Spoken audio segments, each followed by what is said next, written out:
सरपंच व उसके पुत्रों के जुल्म और दहशत के कारण एक भरा पूरा परिवार अब गांव छोड़ने को मजबूर हो गया है।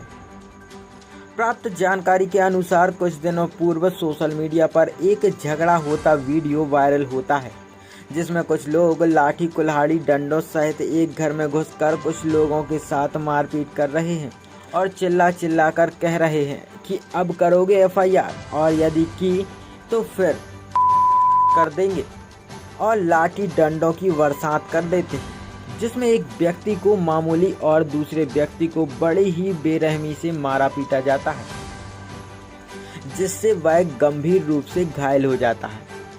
जिस समय यह मारपीट की घटना चल रही थी तब किसी पड़ोसी के द्वारा इस घटना की सूचना पुलिस को दी जाती है, पर पुलिस भी मौके पर नहीं पहुंच पाती और पीड़ित पक्ष जैसे तैसे व्यवस्था कर थाना पहुंचता है। वहां संबंधित प्रभारी को सूचित कर पीड़ित व्यक्ति परिजनों सहित जिला चिकित्सालय गंभीर अवस्था में पहुंचता है, जहां वह इलाजरत है। दरअसल यह पूरा मामला थाना राहतगढ़ अंतर्गत का है, जहां 29 तारीख समय 3-4 बजे के लगभग की घटना बताई गई। अस्पताल में पीड़ित ने बताया कि सरपंची के चुनाव के समय सहयोग असहयोग को लेकर मेरे पिता मानसेन रजक की तत्कालिक सरपंच पति गोपाल आदिवासी से थोड़ी सी कहासुनी हो गई थी, पर ऐसी कोई बात नहीं थी। पर उन्होंने सरपंच बनने के बाद उसी का बदला लेने के लिए ऐसा किया है।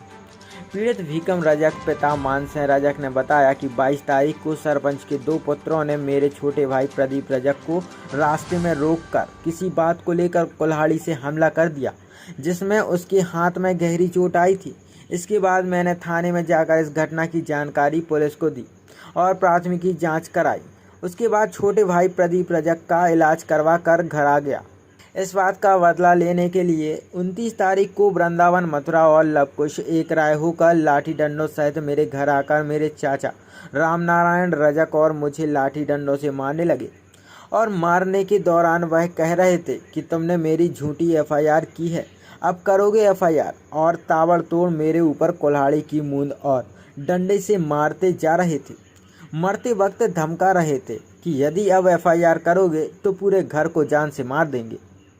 पीड़ित भीकम रजक के पिता का कहना है कि 29 तारीख की घटना के बाद से लगातार मेरे परिवार पर राजीनामा करने का दबाव बनाया जा रहा है और कहा जा रहा है कि यदि अब तुम गांव में आओगे तो पूरे परिवार की गर्दन काट देंगे। जिस डर और भय के कारण पीड़ित परिवार अब गांव में जाने से डर रहा है। परिवार का कहना है कि इसकी सूचना मैंने पुलिस को भी दी थी, पर सरपंच के पुत्रों की दबंगई इतनी है कि कोई कुछ बोलने को तैयार नहीं है। आरोपी अभी भी गांव में खुलेआम घूम रहे। इस पूरी घटना को लेकर जब संबंधित थाना प्रभारी से बात की गई तो उनका कहना है कि इस पूरे मामले में अपराध दर्ज है और एक आरोपी की गिरफ्तारी हो चुकी है, बाकी आरोपियों की तलाश जारी है। वहीं पीड़ित भीकम रजक के पिता मानसेन रजक ने बताया कि घटना दिनांक 29 तारीख से आज दिनांक 17 तारीख तक पुलिस ने मेरे बेटे की सुध भी ली है कि वह जिंदा है या मर गया। इससे पहले मैंने कई बार पुलिस को सूचना दी कि भीकम के बयान दर्ज करवा लिए जाएं और आरोपियों पर कड़ी से कड़ी कार्रवाई की जाए, पर कोई सुनने को तैयार नहीं था। पर बार बार मेरे कहने पर अब जाकर यह मुंशी जी आए हैं, जिनका कहना है कि जो एफआईआर तुम्हारे चाचा ने की है वैसे ही तुम बोलो, वरना तुम्हारे केस में कुछ नहीं होगा, कुछ नहीं कर पाओगे, और बयान लेकर चले गए। लेकिन जिस कागज पर बयानबाजी लिखी जा रही थी उस पर पीड़ित भीकम के किसी भी प्रकार के कोई साइन नहीं करवाए गए। इस पूरे मामले में आरोपियों की तलाश जारी है। क्या नाम है भैया? मेरा नाम भीकम रजक है, ग्राम मुर्गी का रहने वाला है। क्या हुआ है आपके साथ, क्या घटना हो गई? मेरे साथ मेरे गांव के सरपंच के लड़कों ने मारपीट की है सर। क्या कारण रहा जो आपके साथ मारपीट कारण हुई? ये रहा कि मेरे छोटे भाई को कुछ दिन पहले उन लोगों ने मारा था, हाथ में कुल्हाड़ी ही मार दी थी।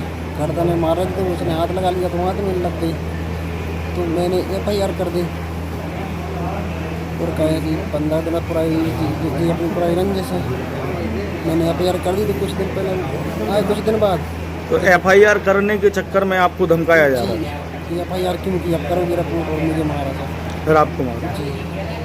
किस किस को लगी थी चोट? आप तो मेरे छोटे चाचा को मार दिया, तो उन्होंने 2-3 लाख, और सर वो घबरा के किसी को बुलाने चले गए, मोहल्ले में कोई नहीं मिला और वो कर मुझे ही मारते रहे सर।